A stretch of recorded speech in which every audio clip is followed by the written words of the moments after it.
इस वीडियो के अंदर हम लोग प्यूरिन सिंथेसिस की बात कर रहे हैं। Actually synthesis of purine nucleotide है ना, उसकी हम लोग बात करने जा रहे हैं। तो कर दे शुरू। तो देख लो, कर दिया शुरू हमने। देखो, इसके लिए मेनली दो पाथवेज जो है वो हमें पढ़ने हैं। सबसे पहला पाथवे वो है डिनोवो पाथवे, और दूसरा वाला क्या आएगा तब बता देंगे यार। डिनोवो तो पढ़ लो पहले। जो डिनोवो पाथवे है ये एक 15 से लेके 20 स्टेप का pathway, 15 to 20 steps are involve in this pathway. और ये इतनी स्टेप्स लग रही है ना, तो ये high consuming pathway, high energy consuming pathway मैं कह सकता हूं। तो एनर्जी बहुत ज्यादा लगती है इसके अंदर, है ना। तो क्या है इस पाथवे में, क्या होता है ये देखो आप। तो मेन काम की बात तो ये है, यहां पर जो प्राइमर की तरह यूज लिया जाता है वो है राइबोस 5 फॉस्फेट। यहां से मामला शुरू होता है। राइबोस 5 फॉस्फेट कहां से आता है? ये आता है एचएमपी से। सो एचएमपी इसका केवल एकमात्र ओनली सोर्स है, इसका एचएमपी राइबोस 5 फॉस्फेट का। It act as primer. अब ये आगे रिएक्शन चलेगी, राइबोस 5 फॉस्फेट से बनेगा PRPP. What is this PP? P P P P P phosphoribosyl pyrophosphate. क्या है? फॉस्फोराइबोसिल पाइरोफॉस्फेट है, पीआरपीपी, है ना। तो यहां पर आप एक चीज देखो, फॉस्फो है, एक फॉस्फो ग्रुप है, एक राइबोसिल है, शुगर भी है यहां पर तो, और ये पाइरोफॉस्फेट है। ये पाइरोफॉस्फेट कहां से आया? अभी थोड़ी देर पहले तो यहां पर नहीं था, तो ये आया एटीपी के टूटने से। ATP will convert into AMP. ADP नहीं बनाया, क्या बनाया? एएमपी बनाया। यहां पर रिलीज हुआ पाइरोफॉस्फेट, जो इस राइबोस 5 फॉस्फेट के साथ जुड़ के पीआरपीपी बन गया। अब पीआरपीपी बन रहा है, सिंथेसाइज हो रहा है, और एटीपी भी इन्वॉल्व है यहां पर। तो हम लोग यहां पर एंजाइम का नाम लिख देंगे पीआरपीपी सिंथेटेज एंजाइम। हाँ कि ना रे? अरे हाँ जी। तो ये पीआरपीपी बन गया। ये है फर्स्ट स्टेप।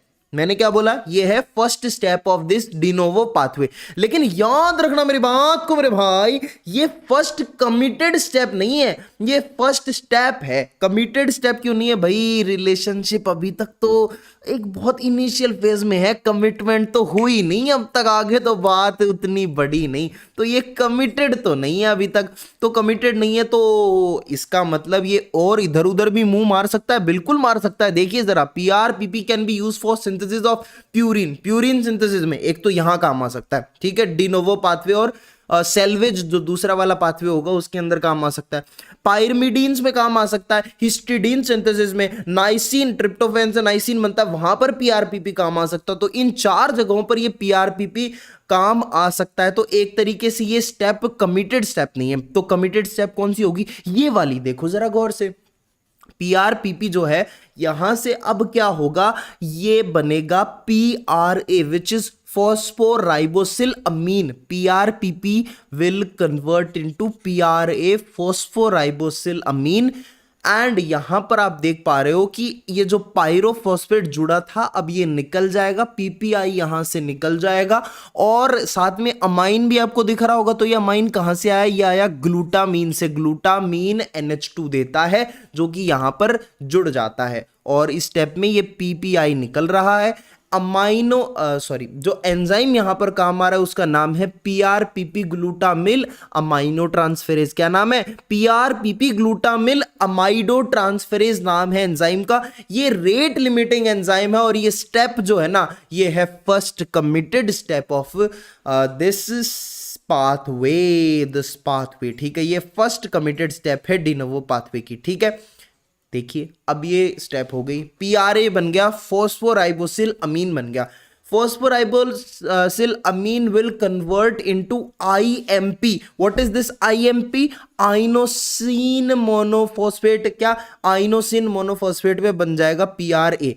और यहां पर in between these two things 10 से 15 स्टेप्स होंगी। तो पीआरए 10 से 15 स्टेप्स लेकर के आईएमपी में कन्वर्ट हो जाएगा। And this IMP is the first purine nucleotide to be formed. ध्यान दे रहे हो मेरी बात पे? IMP is the first nucleotide to be formed. और ये आइनोसिन मोनोफॉस्फेट, आईएमपी क्या है? ये पेरेंट न्यूक्लियोटाइड हम इसको बोल सकते हैं ना, कि यही पेरेंट न्यूक्लियोटाइड है, फर्स्ट न्यूक्लियोटाइड है जो कि बना है, ठीक है जी।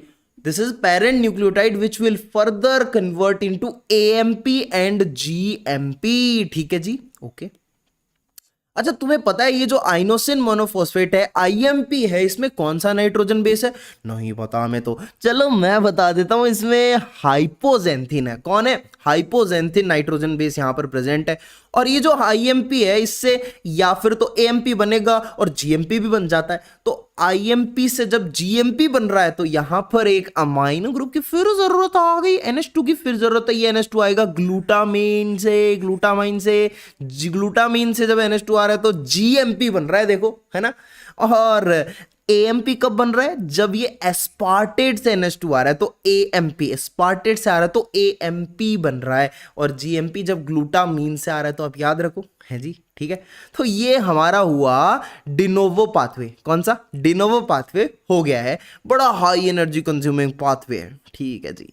अब दूसरा पाथवे है प्यूरिन सिंथेसिस का, जो कि है सेल्वेज पाथवे। कौन सा? Salvage pathway. सेल्वेज का मतलब क्या होता है? इस वर्ड का मतलब होता है डिग्रेडेशन, है ना, सेव्ड फ्रॉम डिग्रेडेशन। सेल्वेज का मतलब होता है सेव्ड फ्रॉम डिग्रेडेशन, माने कि not allowed to go in catabolism. भाई जब कोई प्यूरिन है वो मेटाबॉलिज्म सॉरी कैटाबॉलिज्म मैं बोल दूं तो कैटाबॉलिज्म में जाएगा तो वो टूट के कुछ ना कुछ अलग चीज बनाएगा। तो बस यही है, ये पाथवे क्या करता है? बचा लेता है, ठीक है, नाइट्रोजन बेस को, प्यूरिन को बचा लेता है फ्रॉम कैटाबॉलिज्म, ठीक है। ये salvage pathway less energy consuming pathway, क्योंकि सिर्फ एक स्टेप में हो जाता है, बिल्कुल एक ही स्टेप में होता है, एकदम फटाफट से, है ना, एकदम कमिटमेंट एक ही स्टेप में हो जाती है। लेस एनर्जी कंज्यूमिंग पाथवे है जनाब। अच्छा ये कहाँ होता है? ये वहां होता होगा ना जहां पर हमें एनर्जी को बचाना रहता है। कौन सी जगह है वो? अरे जनाब आरबीसी, डब्ल्यूबीसी, अरे ब्रेन, अरे बोन मैरो, इन जगहों पर ये होता है सेल्वेज पाथवे, ठीक है।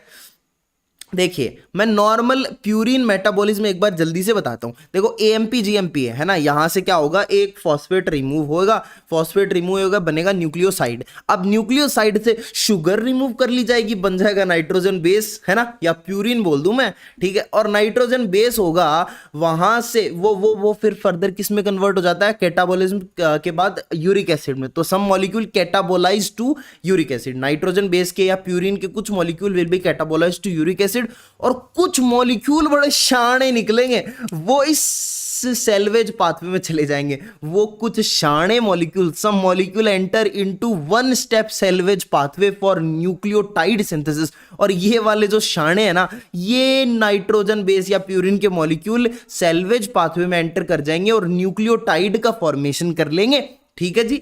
और ये जो स्टेप हो रही है ना, सिंगल स्टेप, यही है सेल्वेज पाथवे। और यहां पर पीआरपीपी यूज होता है। क्या होता है? पीआरपीपी यूज होता है। तो ये पीआरपीपी जो है ना अपना, इसका पीपी निकाल लिया जाता है। ओ पीआरपीपी का पीपी निकाल लिया जाता है ना। तो ये जो पीपी है ये निकाल लिया गया, तो ये पीआर जो है ना ये फिर इस नाइट्रोजन बेस में ऐड कर दिया जाता है। मतलब शुगर और फॉस्फेट ऐड हो गया नाइट्रोजन बेस में, एलो बन गया न्यूक्लियोटाइड, है ना। फॉस्फोराइबोसिल ट्रांसफेरेज एंजाइम यहां पर काम आता है, ठीक है।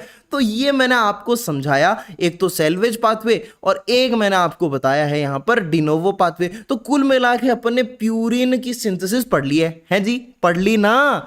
अब जो नेक्स्ट वीडियो हमारा रहेगा उसके अंदर हम लोग प्यूरिन की कैटाबॉलिज्म पढ़ लेंगे। तो बने रहिए, चैनल को सब्सक्राइब कर दीजिए, वीडियो को लाइक ठोक दीजिए, दबा दीजिए और कमेंट कर दीजिए यार, है ये सब तो करना पड़ेगा आपको, ठीक है। तो मिलते हैं नेक्स्ट वीडियो में, till then take care, bye bye.